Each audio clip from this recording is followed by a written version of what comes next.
In the fall of 2012, a 42-year-old man named Michael Turner stood in the doorway of his childhood bedroom in Fairview, Illinois, holding a shoebox he hadn't opened in 33 years. His mother had passed away the week before, and Michael had come back to the small house on Elm Street to clear it out before it went up for sale, a task he'd been putting off for 4 days because every closet, every drawer, seemed to hold some small piece of a childhood he'd spent decades trying not to think about too closely. Outside, the maple trees along Elm Street had already begun to turn,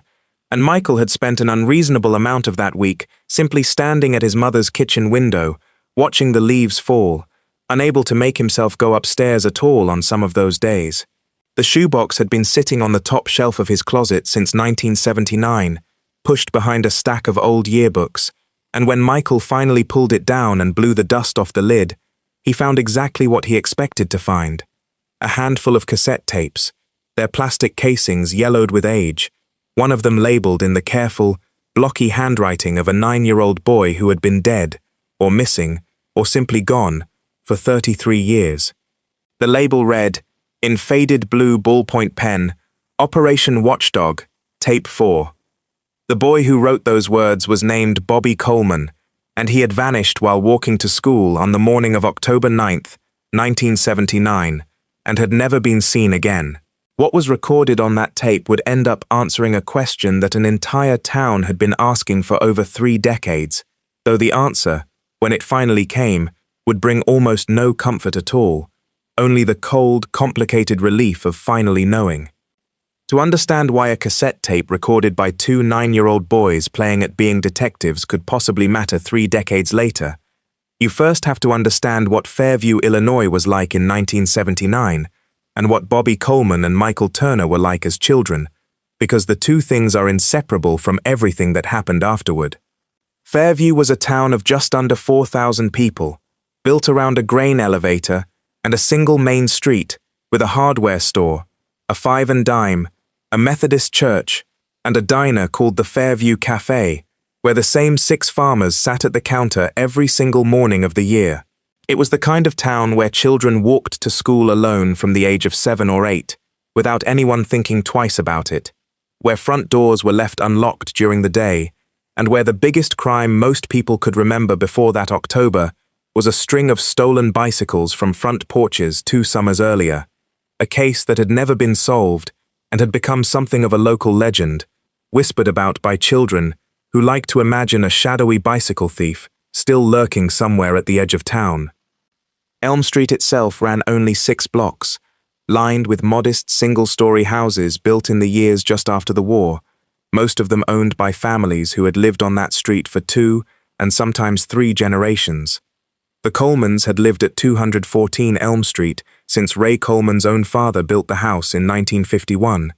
and Ray himself had grown up in the very bedroom that would later become Bobby's. Carol Coleman had grown up 2 towns over, met Ray at a county fair dance in 1966, and moved to Fairview as a young bride, still not entirely sure she wanted to spend her whole life in a town so small that the grocery store closed early on Sundays. By 1979, 13 years into that marriage, she had long since stopped questioning it, having built a life around the church choir, her part-time job at the school cafeteria, and the particular satisfaction of watching her own son grow up 2 doors down from where his father once had.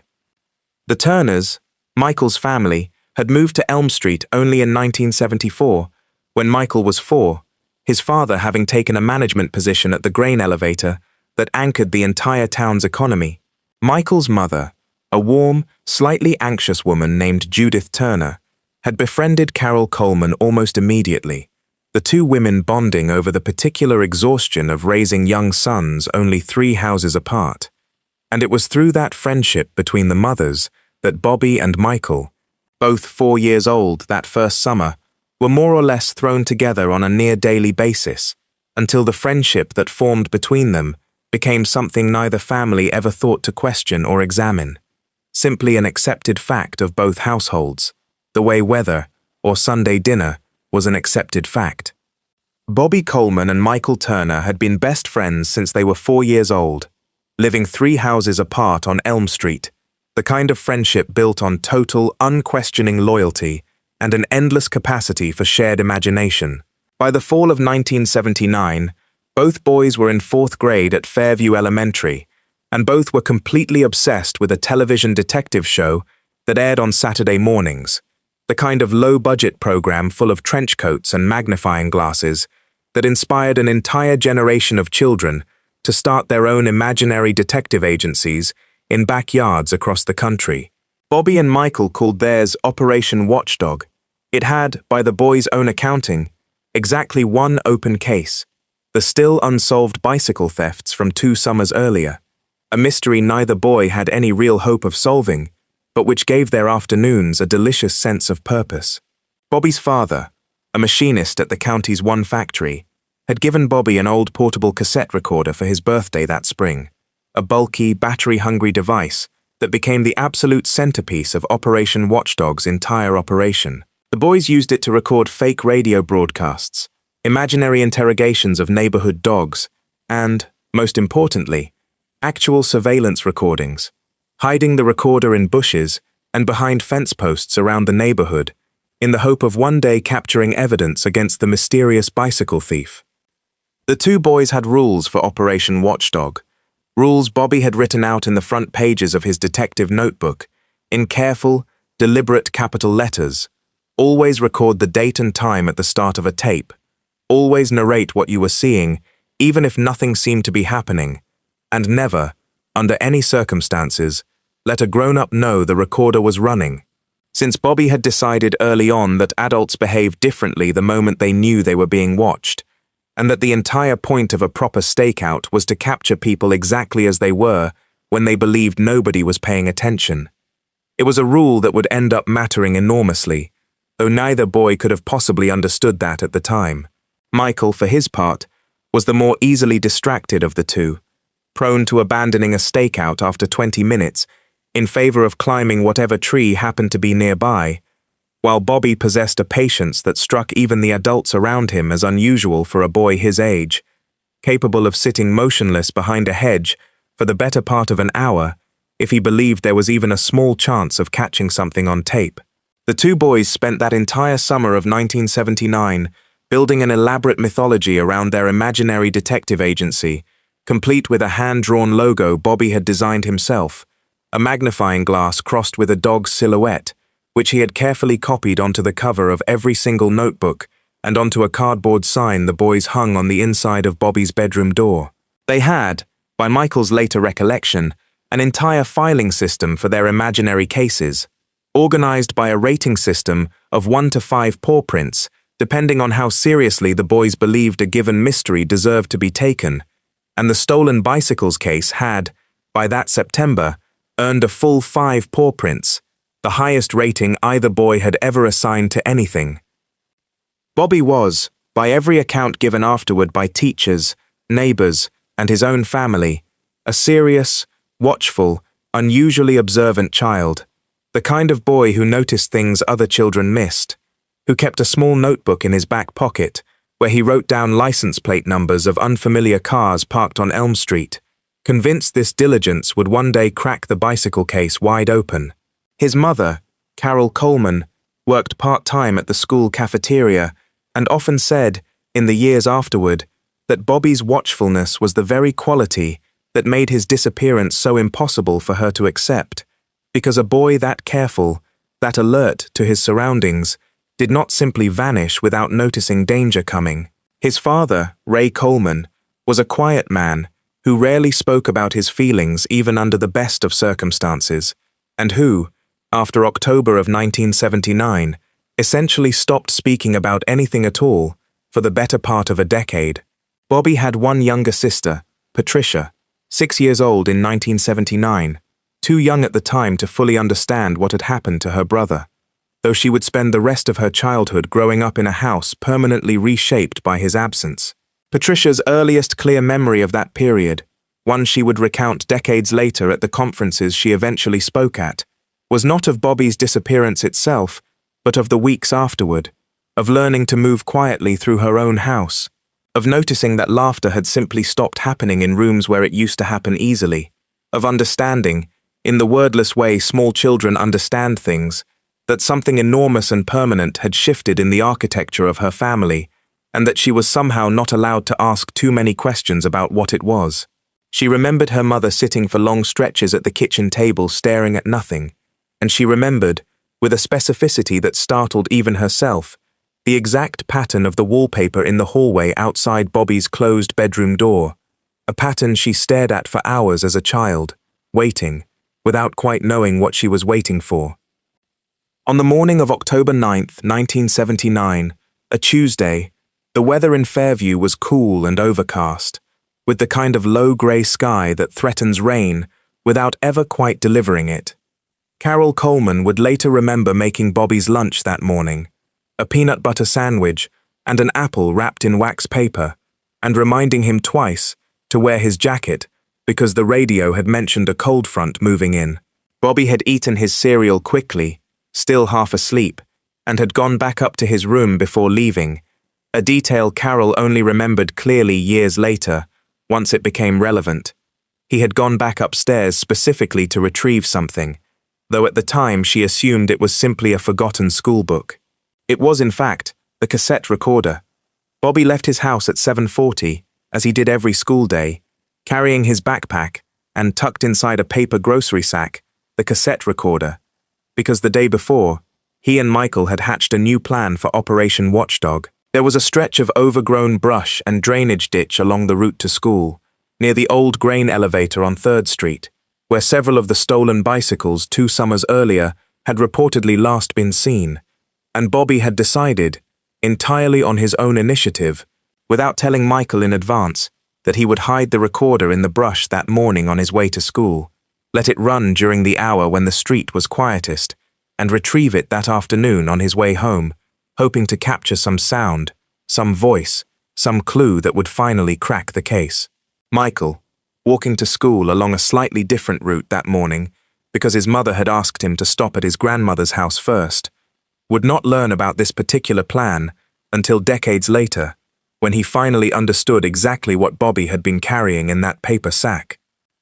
A neighbor named Ruth Palmer, who lived at the corner of Elm and 3rd and was out sweeping her front porch that morning, would later tell Chief Denning that she saw Bobby walking past her house at approximately 7:50, alone, walking at his normal pace, seemingly in no particular hurry and showing no signs of distress. She remembered him because he waved at her, as he always did, and she waved back, and thought nothing more of it until the entire town learned, hours later, that he had never reached school at all. Ruth would spend the rest of her life turning that single ordinary moment over and over in her mind, telling anyone who would listen, well into her 80s, that she wished she had walked out to the sidewalk that morning, wished she had said something more than a simple wave,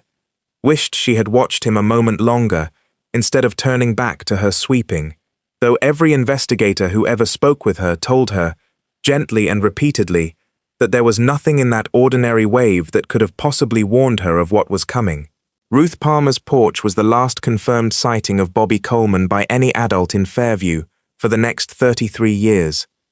Bobby Coleman never arrived at Fairview Elementary that morning. His homeroom teacher, Mrs. Whitfield, marked him absent at 8:15 without much concern, assuming, as teachers often did in a town where half the children walked themselves to school, that he was simply running late or had stayed home sick without the school having yet received a note. It was not until 3:30 that afternoon, when Bobby failed to come home from school and Carol Coleman called the school office in a rising panic, that anyone realized Bobby Coleman had not been seen by a single adult since he walked out his own front door that morning at 7:40. The Fairview Police Department, which consisted at the time of a chief and 3 full-time officers, responsible for a town of 4,000 people and the surrounding farmland, began searching within the hour. Chief Harold Denning, a heavy-set man in his 50s who had spent his entire career dealing with stolen tractors and the occasional drunk driver, found himself, for the first time in his professional life, standing in a family's living room, trying to explain that a 9-year-old boy had disappeared somewhere along an 8-block walk to school in broad daylight, and that nobody, not one single adult along that route, remembered seeing him at all that morning.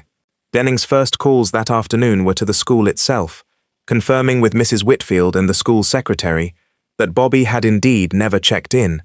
and to every family living along Elm Street and 3rd Street, asking whether anyone had noticed anything unusual that morning, any unfamiliar cars, any strangers on foot, anything at all out of the ordinary. Nobody had. Mrs. Whitfield herself would later tell Denning that she deeply regretted not calling the Coleman house the moment Bobby failed to appear that morning, a routine she had never previously followed in a school where absences without a note were common enough not to warrant immediate concern. And she carried that particular regret, by her own admission to colleagues over the years, for the rest of her long teaching career, wondering whether even a single earlier phone call might have changed the outcome of that day, even though every investigator who later reviewed the case assured her it almost certainly would not have. He then called the county sheriff's department for additional manpower and put in a request to the Illinois State Police for whatever assistance they could offer, an unusual step for a town that size, but one Denning felt was justified given how quickly the hours were slipping away with absolutely no trace of the boy. The search that first night was chaotic and desperate in the particular way small towns become when something genuinely incomprehensible happens to one of their own children. Nearly the entire town turned out with flashlights, walking the drainage ditches, the grain elevator property, the wooded lot behind the Methodist church, calling Bobby's name into the darkness until their voices went hoarse. Volunteers organized themselves into loose search lines without much formal direction, since Denning's small department had never had to coordinate anything of this scale before, and more than one search leader later admitted that the first night's effort, however well-intentioned, was largely disorganized, covering the same ground twice, while other areas went unchecked entirely. Local farmers drove their trucks along the county roads with headlights sweeping the ditches. The Fairview Cafe stayed open all night for the first time in anyone's memory, serving free coffee to exhausted volunteers coming in from the cold. Reverend Paulson at the Methodist Church opened the fellowship hall as a coordination point for search volunteers, keeping the lights on and the coffee urn full through both nights of the initial search, and would later say that watching that hall fill with grim-faced neighbors, organizing themselves into search parties, was one of the defining images of his entire career in ministry. Judith Turner, Michael's own mother, spent much of that first night at the Coleman house with Carol, holding her hand, unable to offer anything beyond simple presence, a kindness Carol never forgot and mentioned specifically, decades later, in the eulogy she asked to be read at her own funeral. Ray Coleman walked the railroad tracks that ran along the edge of town until well past midnight, refusing to come home, even after the organized search parties disbanded for the night, convinced that if he simply kept moving, kept looking, he would eventually find his son sitting somewhere, scared but unharmed, waiting to be brought home. He did not find him. Nobody found him.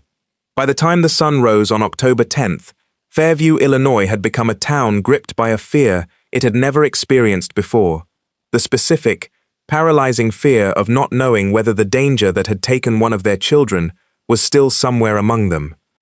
Michael Turner, 9 years old, spent that first night at his own house, forbidden by his terrified mother from joining the search parties, sitting alone in his bedroom, staring at the wall that separated his room from a house 3 doors down where his best friend's family was falling apart. He did not tell anyone, that night or for a very long time afterward, about the cassette recorder, because he did not yet know Bobby had taken it with him that morning. It would be almost 2 full days before Michael, racked with a guilt he couldn't fully articulate at 9 years old, finally worked up the courage to tell his mother that Bobby had mentioned a plan to hide the recorder near the grain elevator, a detail his mother immediately relayed to Chief Denning. Denning organized a search of the drainage ditch and surrounding brush along 3rd Street on the morning of October 11th, 2 days after Bobby vanished, specifically looking for the recorder, hoping against hope that it might contain some kind of clue. The search team combed the ditch for nearly 4 hours in a light, cold rain. They found an old bicycle wheel, a rusted paint can, and a nest of field mice, but they did not find the recorder. Whatever Bobby had done with it that morning, wherever exactly he had chosen to hide it along his walk to school, it was not in the section of ditch the search team examined, and Chief Denning, exhausted and increasingly desperate, eventually concluded that the recorder theory, however emotionally compelling, was leading nowhere, and redirected his limited resources toward more traditional lines of investigation. Those traditional lines of investigation, over the following weeks and months, produced almost nothing. Every registered sex offender within 50 miles was interviewed, a list that in 1979, in a rural county with limited record-keeping, amounted to only 6 names, all 6 of whom were cleared through verified alibis within the first 10 days. Every adult male who lived along Bobby's walking route was interviewed, some of them multiple times, including a reclusive widower 2 blocks from the Coleman house, whose overgrown yard and general unfriendliness had made him an object of childhood rumor for years, and who was, after an exhaustive search of his property, turned up nothing whatsoever, ultimately cleared of any involvement. A traveling salesman who had been seen in a diner on the edge of town 2 days before Bobby disappeared was tracked down through his company records and found to have been 300 miles away on the morning in question, his whereabouts confirmed by no fewer than 4 separate witnesses. A tip from an anonymous caller suggesting Bobby might have been taken by a carnival that had passed through the county the previous week sent Chief Denning and a state police detective on a 2-day trip to track down the carnival's next scheduled stop,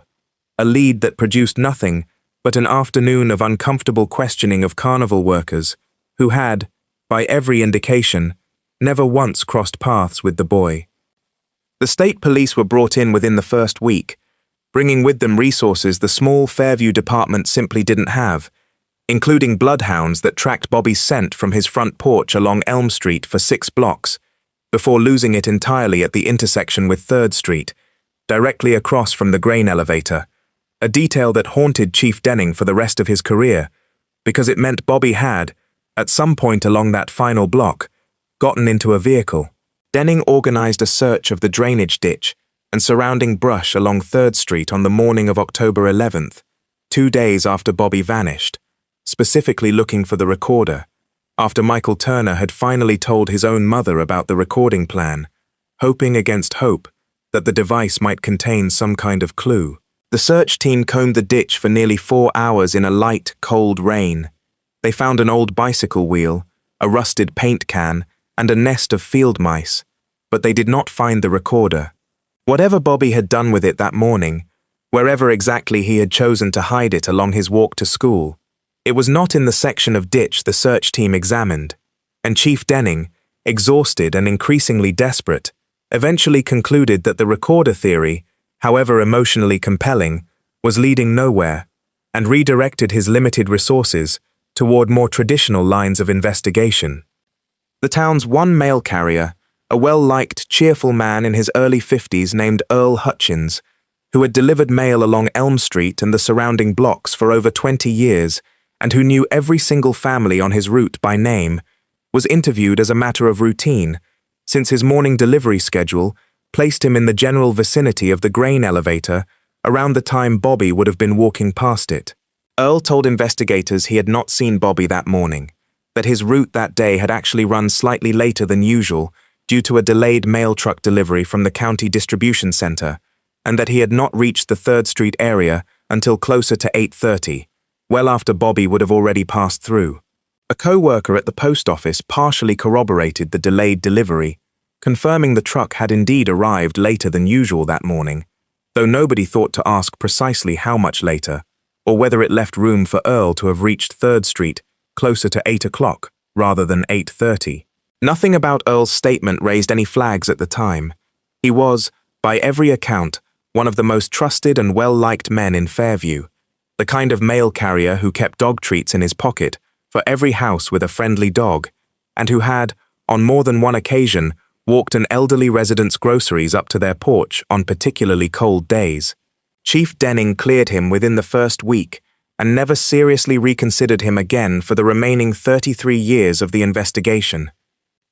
As autumn turned into winter that year, the search for Bobby Coleman slowly transformed from an active, all-hands emergency into the much quieter, much lonelier kind of search that defines every long-term missing persons case. Fewer volunteers, fewer headlines, fewer active leads, and an ever-growing weight settling permanently over one family's life. Carol Coleman kept Bobby's bedroom exactly as it was, his detective notebook still sitting on the nightstand where he'd left it the morning he disappeared, filled with careful, childish handwriting recording license plate numbers that would never lead anywhere. Ray Coleman, who had walked the railroad tracks every single night for the first month of the search, eventually returned to his job at the factory because the family needed the income,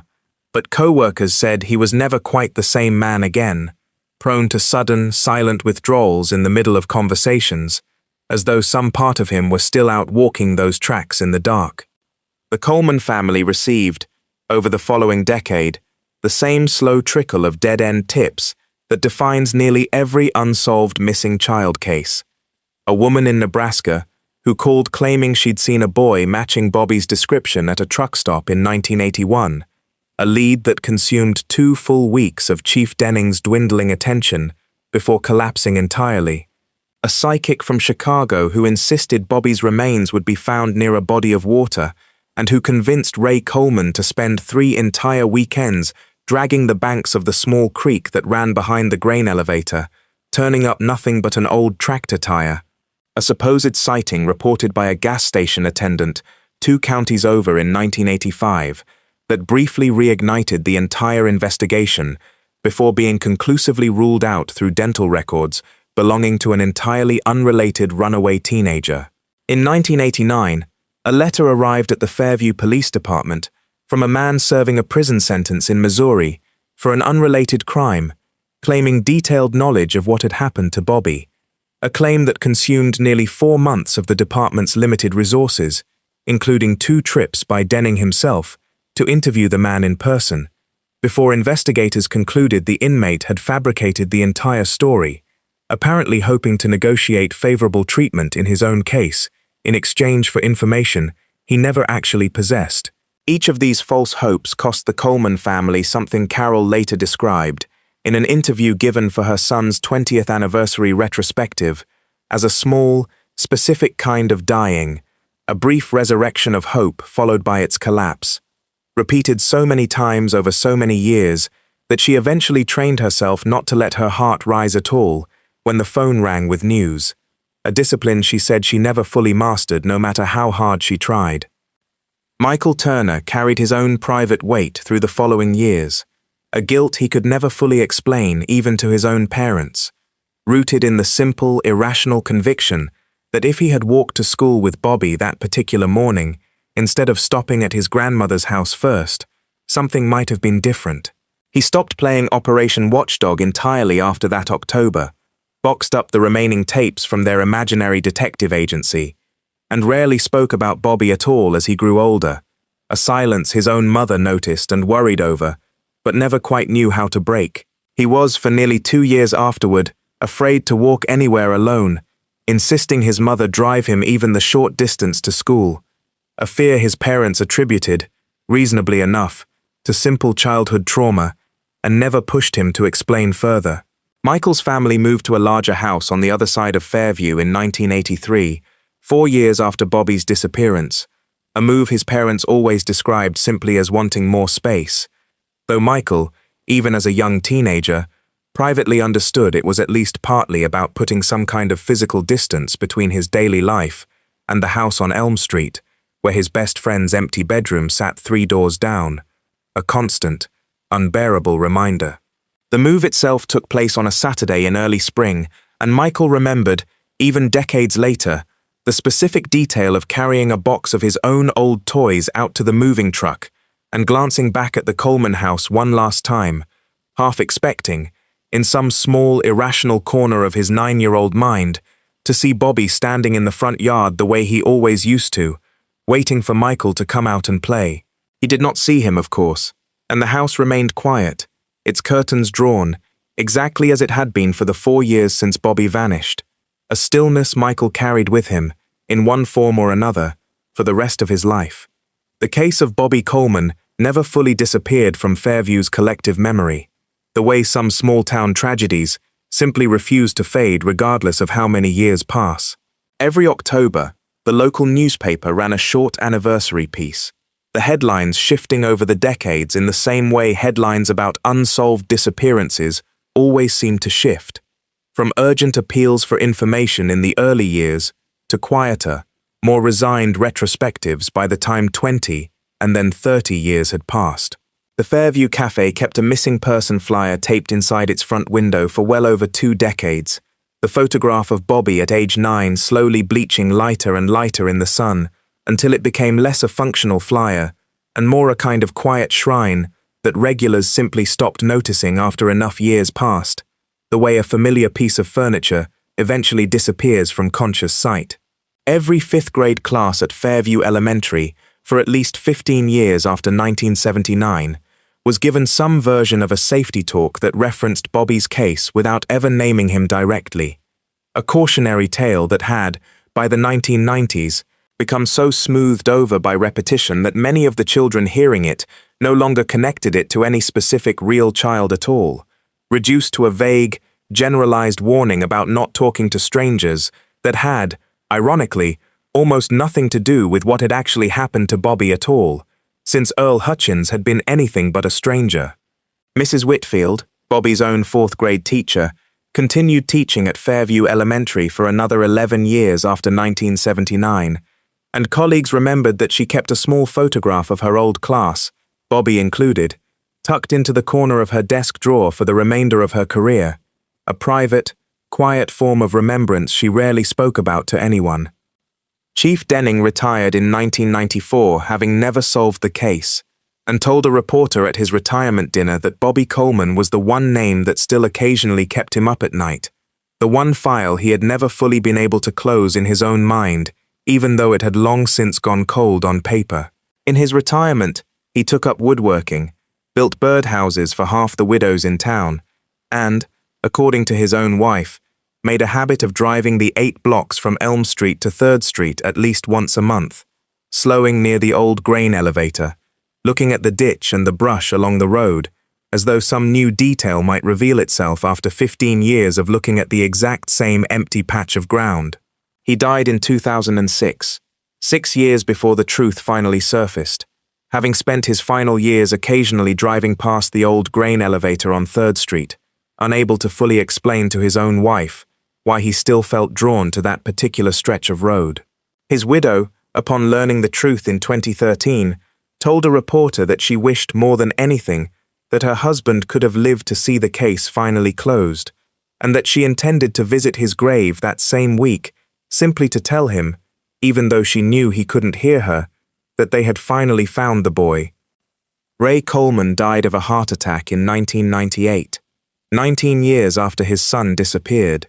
having never once stopped believing, according to Carol, that Bobby might still be found alive somewhere. Carol herself lived until 2019, spending the final 2 decades of her life as a quiet, active presence in a regional support network for families of missing children, attending conferences, corresponding with other parents living through the same particular, unending kind of grief, and keeping Bobby's case file, along with every newspaper clipping ever written about him, in a carefully organized binder she updated by hand every single year. Patricia Coleman, Bobby's younger sister, grew up, married, had children of her own, and named her first son Robert, after the brother she barely remembered, but whose absence had shaped the entire architecture of her childhood home. Patricia had been only 6 years old in 1979, too young to form more than a handful of fragmented memories of her brother, a fact that had always filled her with a particular kind of guilt, distinct from anything her parents carried, the guilt of having so little to actually remember of the person whose absence nonetheless defined so much of her own childhood. She grew up watching her mother maintain Bobby's untouched bedroom for years, watching her father grow quieter with each passing anniversary, and by the time she was a teenager, Patricia had developed a habit of privately apologizing to a brother she couldn't clearly picture, for being the child who got to grow up, get married, have children, and grow old, while he remained frozen forever at 9 years old, in every photograph the family owned. Michael Turner grew up, left Fairview for college in 1988, studied business, and built a quiet, ordinary adult life 200 miles away in Springfield, working for an insurance company, marrying in 1996, raising 2 children of his own, and returning to Fairview only for holidays and the occasional funeral, always avoiding, whenever possible, driving past Elm Street or the old grain elevator on 3rd Street.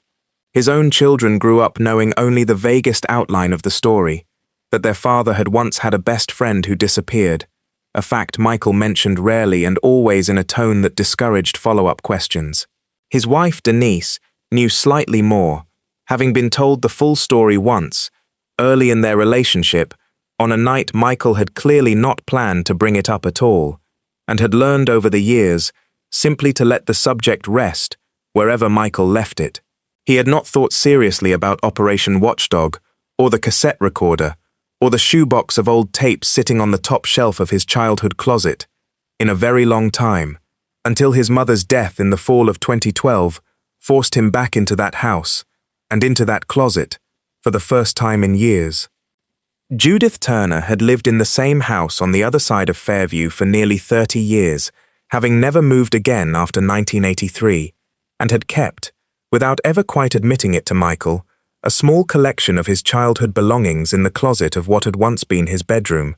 unable to bring herself to throw any of it away, even decades after he'd grown up and moved out entirely. Michael spent 4 days after her funeral going through the house room by room with his sister, sorting decades of accumulated life into piles for keeping, donating, and discarding, a task that felt, by his own later description, like slowly excavating an entire vanished era of his own life, one drawer at a time. He had put off his own old bedroom closet until the very last day, telling his sister he needed to finish the kitchen and the garage first, though he privately understood, even as he said it, that he was simply avoiding whatever might be waiting on that closet shelf.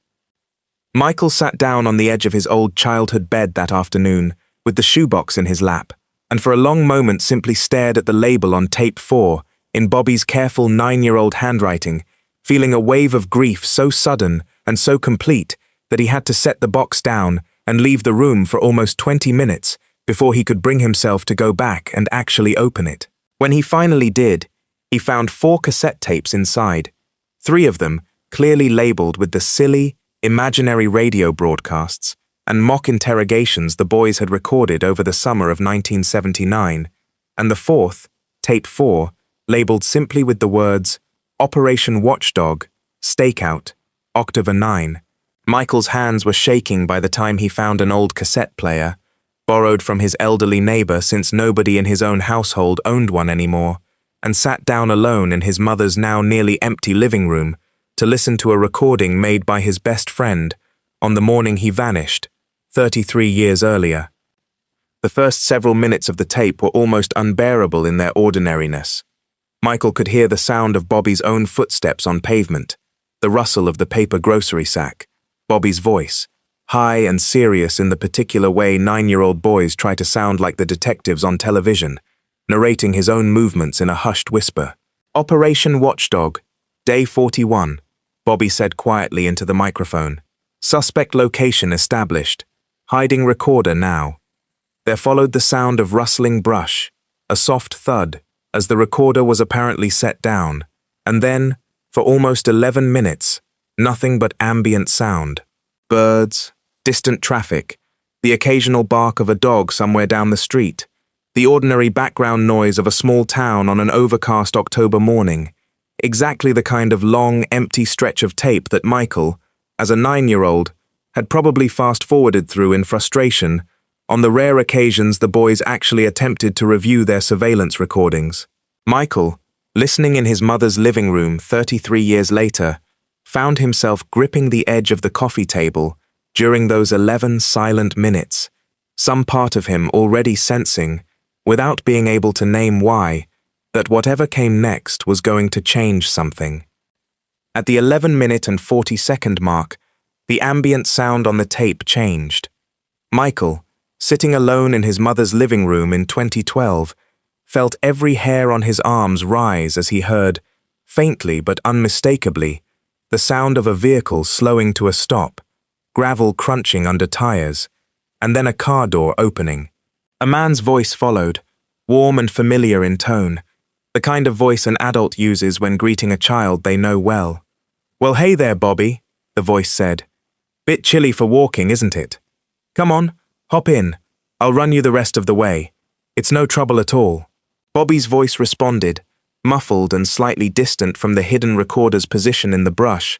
but audible enough to make out actual words. "That's okay, Mr. Hutchins. I'm almost there." There was a pause, and then the man's voice again, still warm, still perfectly ordinary. "Nonsense. Come on now. Your mama would want you out of this weather." "I insist." There was the sound of footsteps on gravel, a car door opening and closing, and then, after a brief silence, the sound of an engine, and then nothing at all. The recording continued for another several minutes of empty ambient noise, footsteps that were never Bobby's returning, until the tape simply ran out. Michael played that 11-minute stretch back 4 more times that same afternoon, straining to catch some detail he might have missed, some inflection in Earl Hutchins's voice that might explain away what he was hearing as something other than what it so plainly seemed to be. He found himself, on the third listen, almost hoping he was wrong, hoping some more innocent explanation existed, because the alternative meant that a man his entire childhood community had trusted completely, a man who had waved at him personally on countless mornings, delivering mail past his own house on Elm Street, had lied to investigators, and had, at the very least, been the last person to see Bobby Coleman before he vanished forever.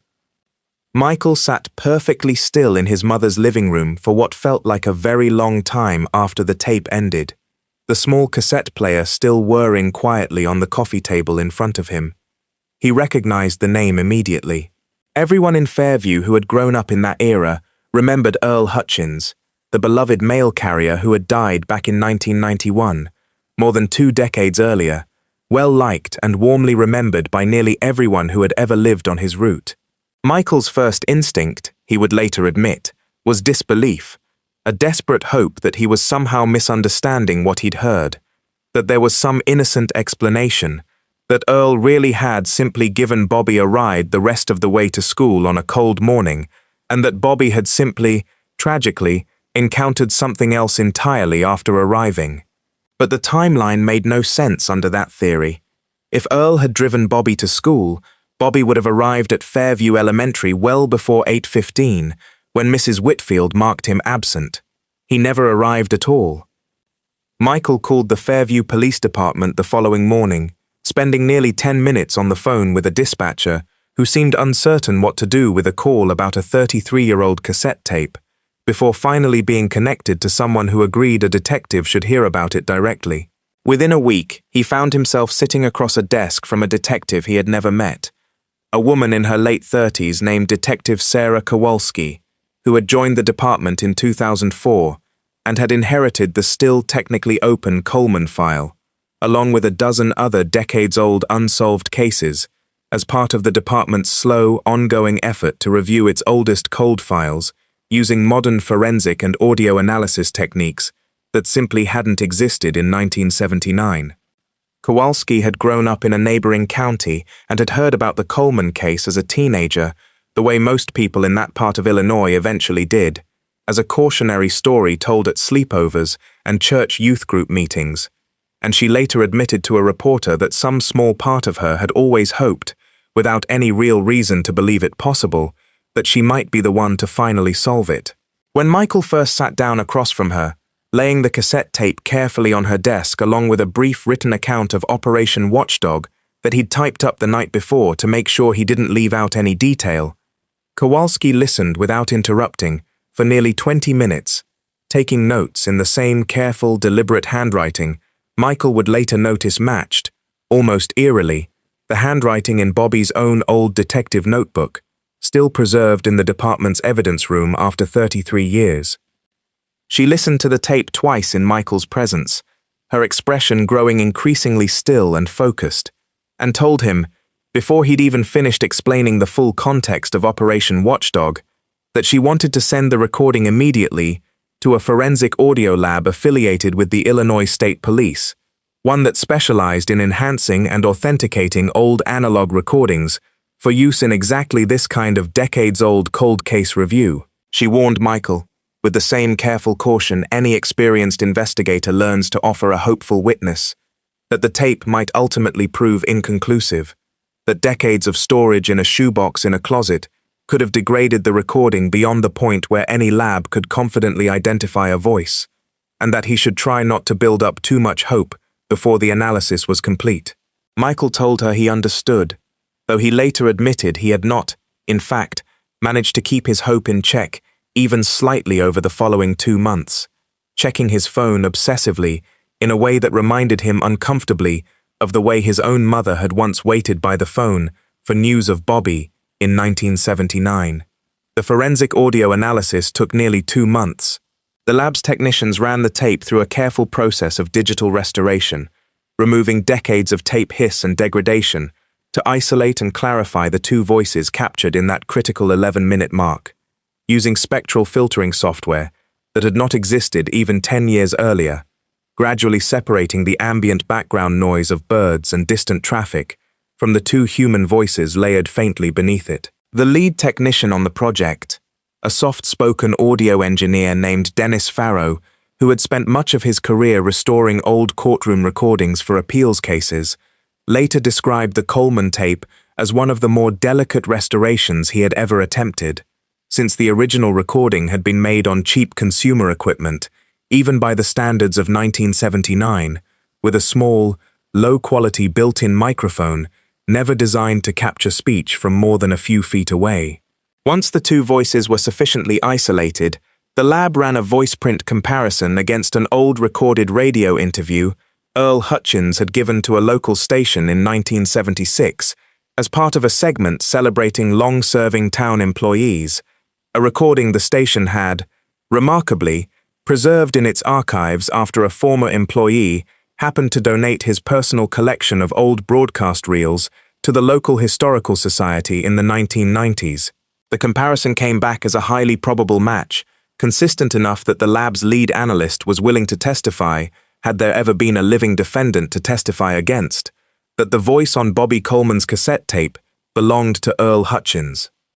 Detective Kowalski reopened the Coleman case formally in early 2013, more than 3 decades after Bobby disappeared, working now with a piece of evidence that had simply not existed for the previous 33 years,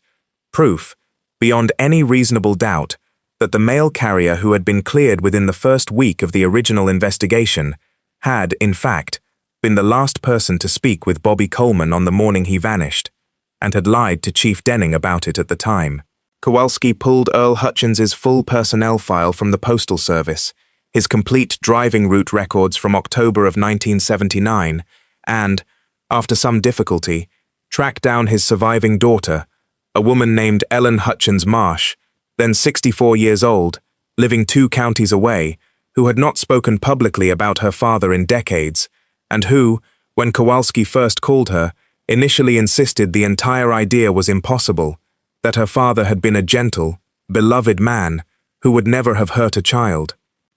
That first phone call ended badly, with Ellen hanging up in tears, and Kowalski spent nearly 3 weeks afterward, unsure whether Ellen would ever agree to speak with her again. It was only after Kowalski sent Ellen a formal letter, carefully worded to avoid sounding accusatory, explaining the forensic audio match, and asking simply for a chance to talk in person, that Ellen finally agreed to a meeting, insisting it take place at her own kitchen table rather than any police facility, a condition Kowalski readily accepted. Kowalski's persistence and the undeniable weight of the forensic audio evidence eventually opened a door Ellen Marsh had apparently kept firmly closed for over 20 years. In a second, longer conversation held in person at Ellen's own kitchen table, Ellen told Detective Kowalski something she said she had never told another living soul,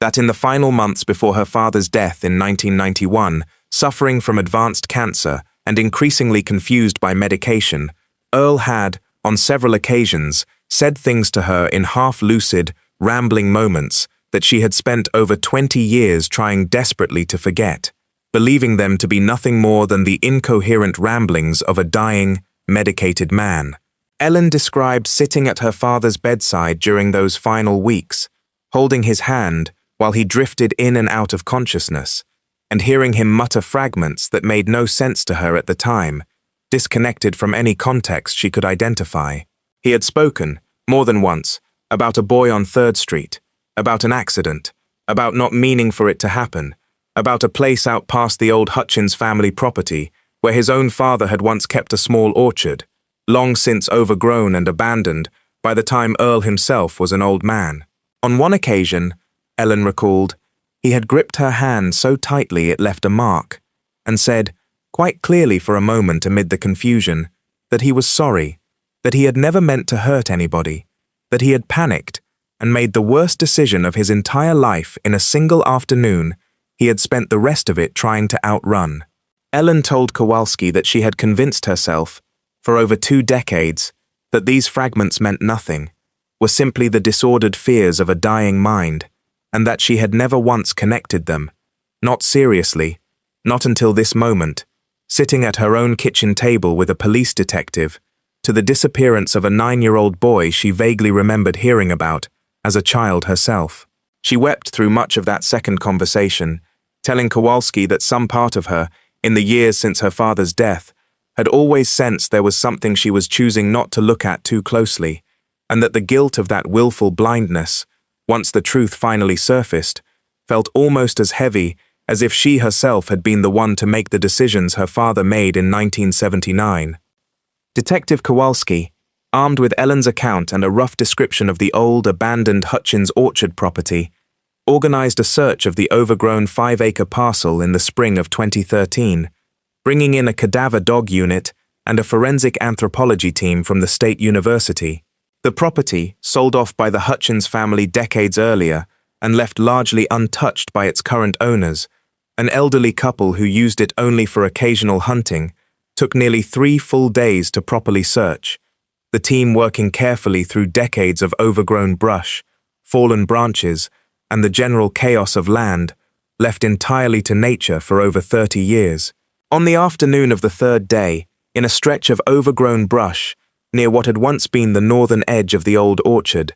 the cadaver dogs alerted to a specific patch of ground beneath a large, gnarled apple tree that had clearly not borne fruit in decades. The excavation that followed, conducted with slow, careful precision by the forensic anthropology team, working in careful layers with hand trowels rather than heavy equipment, out of respect for whatever evidence might be preserved beneath the soil, recovered skeletal remains that were sent for DNA analysis and compared against a sample provided by Patricia Coleman, Bobby's younger sister, who was by then 50 years old herself, a wife and mother living 3 hours from Fairview. The DNA results came back 6 weeks later, in June of 2013, confirming what the entire investigation had by then made almost inevitable to believe. Those 6 weeks, Patricia later said, were in some ways harder than the entire preceding 33 years combined,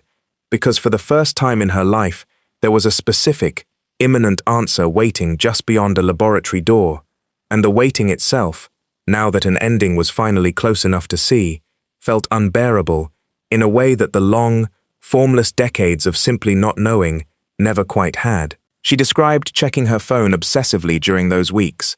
jumping at every unfamiliar number,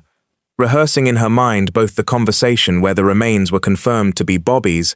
and the far more disorienting possibility that they might not be, that the orchard might hold some other unrelated tragedy entirely, and that her family's particular unresolved question would simply continue, unanswered, into a 4th decade. The remains were Bobby Coleman's. He had been found, at last, 33 years and 8 months after he vanished on his walk to school, in a forgotten orchard on a property whose existence nobody outside of the Hutchins family had ever thought to connect to his disappearance. What actually happened on the morning of October 9th, 1979, pieced together as carefully as Detective Kowalski and her department could manage from the fragments available, a partial confession given by a dying man to his own daughter, a cassette tape recorded by a 9-year-old boy playing detective, and the physical evidence finally recovered from the ground itself, suggested a version of events far more tragic and far less deliberately monstrous than the town had spent decades fearing, though no less devastating for the family who had lost him. Earl Hutchins had been born and raised in Fairview himself, the son of an orchard farmer whose small 5-acre property on the edge of town had, by the time Earl inherited a portion of it in the 1960s, already fallen out of active cultivation, the family having shifted decades earlier toward more reliable income from the postal service and other steady town jobs, rather than the unpredictable business of fruit farming. Earl had delivered mail in Fairview for over 20 years by 1979, had been married for 18 years to a woman named Doris who predeceased him in 1988, and had raised his own daughter, Ellen, in a modest house on the edge of town, less than a mile from the old, abandoned family orchard. Doris herself had worked for many years as a part-time seamstress out of the family's home, and neighbors remembered the Hutchins house as a warm, welcoming place, the kind where children from the block were always offered lemonade on hot afternoons,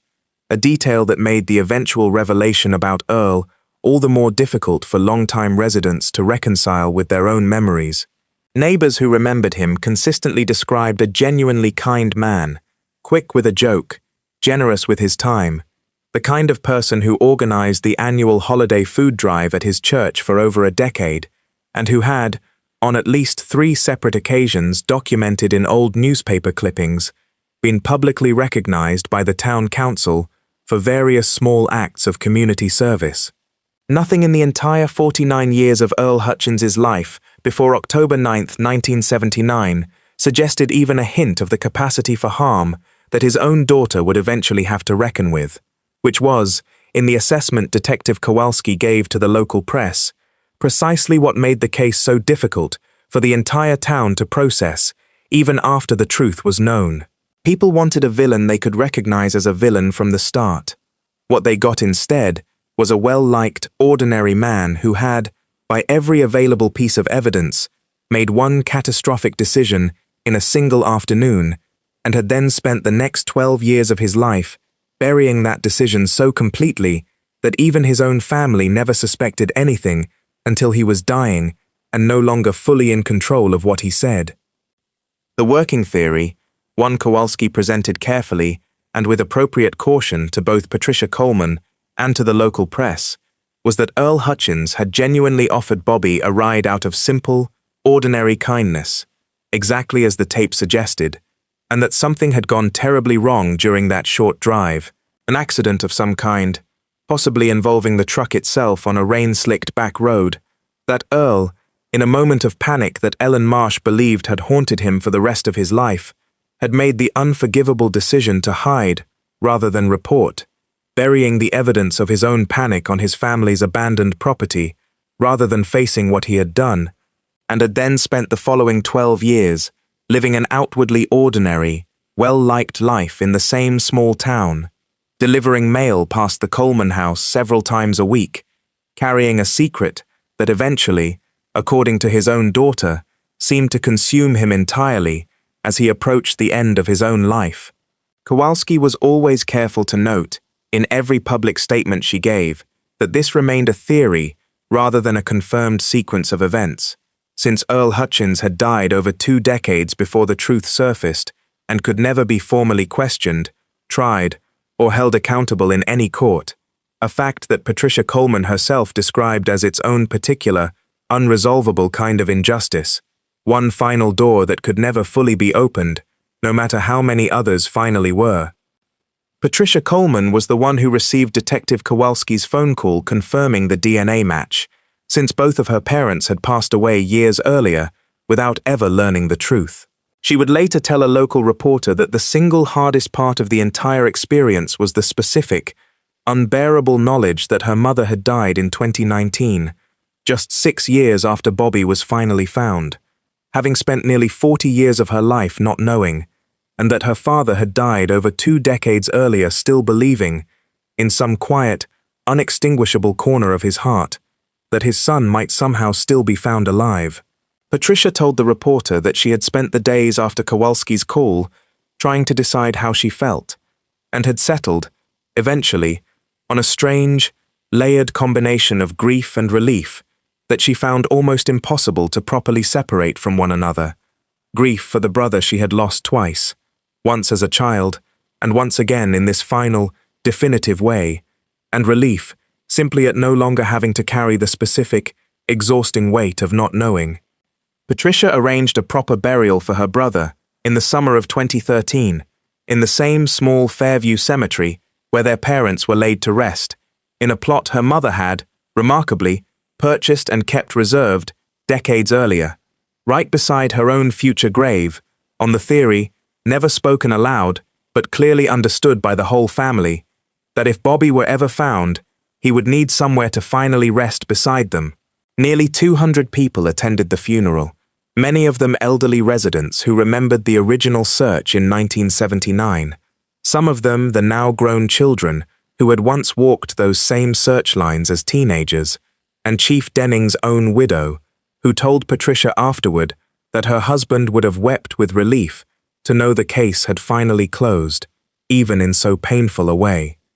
For the first time in 34 years, Bobby Coleman had an actual grave, a headstone with his own name on it, rather than an empty bedroom and a missing person flyer that had long since faded past recognition in the window of the Fairview Cafe.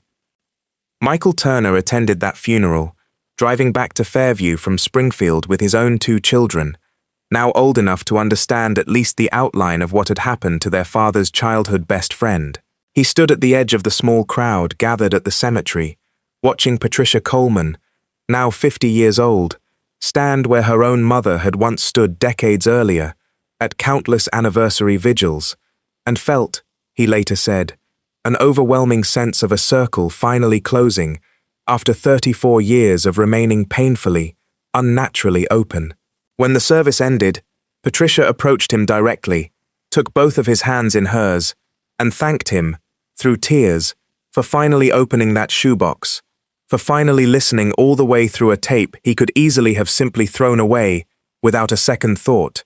the way he had almost done, by his own later admission, on at least 2 separate occasions, while clearing out his mother's house that October. Michael told her only that he wished he had opened it decades sooner, that he had spent 33 years unknowingly carrying the one piece of evidence that could have brought Bobby home so much earlier, and that the hardest thing he had learned from the entire experience was how much unbearable, unnecessary waiting can survive quietly inside a small cardboard box, sitting patiently in the dark of a closet, waiting for someone, anyone, brave enough or simply grieving enough, to finally sit down and listen all the way to the end. In the years since, Patricia Coleman has become, in her own quiet way, an advocate for exactly the kind of persistence that finally brought her brother home, speaking occasionally at regional conferences for families of long-term missing persons about the importance of never assuming an old piece of evidence, however small or seemingly insignificant, is truly worthless. She has spoken at 3 such conferences since 2014, always telling the same story in the same careful, measured way, always ending with the same message, that the box sitting unopened in your own closet might be the only thing standing between your family and 33 years of unnecessary grief. She keeps in her own home now the small detective notebook that once sat on Bobby's nightstand, its pages of carefully recorded license plate numbers preserved behind archival plastic sleeves, a keepsake she describes as strange but essential, a physical reminder of exactly the kind of careful, patient attention that ultimately, however indirectly, brought her brother home. Ellen Hutchins Marsh, for her part, struggled visibly and publicly with the aftermath of the revelation, in a way that drew a measure of sympathy even from members of the Coleman family. She gave one interview to a regional newspaper in the fall of 2013, in which she said she had spent every day since Detective Kowalski's first phone call trying to reconcile the father she remembered, a gentle, funny man who had taught her to fish and had never once raised his voice at her in her entire childhood, with the man capable of what the evidence now suggested he had done. She said she had visited Bobby Coleman's grave privately, without any advance notice to the Coleman family, simply to stand there and say she was sorry, though she was careful to clarify She had done nothing herself deserving of forgiveness, only that she felt compelled, as her father's daughter, to somehow stand in that particular gap on his behalf, since he could no longer stand there himself. Patricia Coleman, when asked about Ellen's visit by the same reporter, said only that she held no anger toward Ellen, that Ellen had been a child herself in 1979, entirely unaware, and that the burden of what Earl Hutchins had done belonged to him alone and to no one else, least of all the daughter, who had spent decades unknowingly protecting a secret she never understood she was protecting. The revelation drew renewed national attention to Fairview in the months following the DNA confirmation, with several television news programs and, eventually, 2 competing true crime podcasts producing episodes about the case, most of them focusing heavily on the unlikely role played by a forgotten cassette tape and a game of childhood make-believe. Patricia Coleman participated in several of these interviews, always insisting on one condition, that any retelling of her brother's story include, in some form, a direct appeal to viewers to check their own old boxes, closets and storage units for anything that might have gone unexamined for decades, a request nearly every producer who worked with her ultimately honored. The revelation drew renewed national attention to Fairview in the months following the DNA confirmation, with several television news programs and, eventually, 2 competing true crime podcasts producing episodes about the case, most of them focusing heavily on the unlikely role played by a forgotten cassette tape and a game of childhood make-believe. Patricia Coleman participated in several of these interviews, always insisting on one condition, that any retelling of her brother's story include, in some form, a direct appeal to viewers to check their own old boxes, closets, and storage units for anything that might have gone unexamined for decades, a request nearly every producer who worked with her ultimately honored. Detective Kowalski, for her part, was formally commended by the department for her work reopening the case, though she has always insisted, in every interview she has given since, that the true credit belongs entirely to a 9-year-old boy's careful, patient detective work, and to the grown man who, 33 years later, finally sat down and listened all the way to the end of a tape he could just as easily have thrown away. Michael Turner himself has spoken publicly about the experience only rarely, preferring to let Patricia carry the public-facing side of the story, though he did agree, at Patricia's request, to record one lengthy interview for the second of the 2 competing podcasts,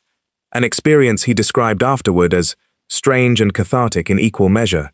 the first time in over 3 decades he had spoken at length, to anyone outside his own immediate family, about the particular guilt he had carried since he was 9 years old. He told the interviewer that the hardest sentence he had ever had to say out loud was admitting that some part of him, for 33 years, had been quietly relieved not to know for certain what had happened, because not knowing, however painful, had always left room for the version of the story where Bobby was simply out there somewhere, alive, having run away from a life that had somehow become unbearable, a story Michael knew even as a child was almost certainly not true, but had allowed himself to half believe anyway, because the alternative had always been too much to sit with directly. Finding out the truth, he said, had been almost like losing Bobby a second time, except this time there was finally a grave to visit, finally a specific date, and a specific place where his best friend's life had actually ended, rather than an open, formless absence that could never quite be grieved all the way through. Michael's own children, hearing the full story for the first time as teenagers in 2013, asked him afterward why he had kept the shoebox at all for so many years instead of simply throwing it away during one of his family's several moves. Michael told them he honestly didn't know, that some part of him, even as a grown man with no conscious memory of what the tape actually contained, had simply never been able to make himself get rid of anything that had once belonged to Bobby, as though some quiet, wordless part of him had been waiting, without knowing it, for exactly the moment that eventually came in his mother's living room in the fall of 2012. His daughter, 17 at the time, later told him that hearing the story had changed the way she thought about her own childhood keepsakes entirely, and that she had gone home that same week and gone through every box in her own room, just in case. A small, unremarkable act that Michael found, for reasons he couldn't quite explain, more moving than almost anything else that came out of the entire experience. Fairview, Illinois remembers Bobby Coleman differently now than it did for the 33 years he was simply gone. The story is no longer told. In the careful, hushed way small towns tell their oldest unsolved mysteries, as a warning about strangers and unlocked doors, and children who walk to school alone.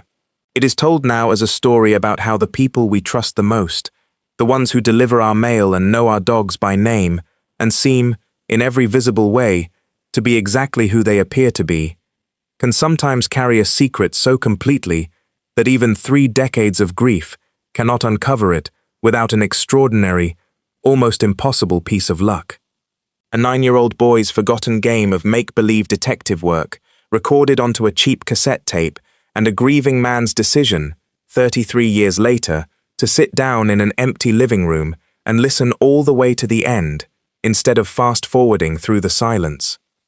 If there is one thing worth carrying away from Bobby Coleman's story, it might be this. Somewhere in this country right now, there is very likely another box like Michael Turner's shoebox, sitting on another closet shelf, holding inside it a piece of evidence nobody has ever thought to examine closely, because it looks, on its surface, like nothing more than an old, forgotten toy from a childhood that ended too soon. If you are cleaning out a family home, an attic, a storage unit, and you find something that seems small and insignificant, a tape, a photograph, an old notebook filled with a child's careful handwriting, it costs nothing to look one more time, to listen all the way through, to ask the questions again, before you decide something is truly worthless. Bobby Coleman came home 34 years late, in a small wooden box instead of walking through his own front door, but he came home. Some families are still waiting for their own version of that phone call, and sometimes, all it takes to finally give it to them is one person willing to sit with the silence a little longer than everyone else already has. Patricia Coleman says it more simply. Whenever she is asked to close out one of her talks to other families still waiting for their own answers, "Don't throw away the box," she tells them. Every single time. You never know what's still on the tape.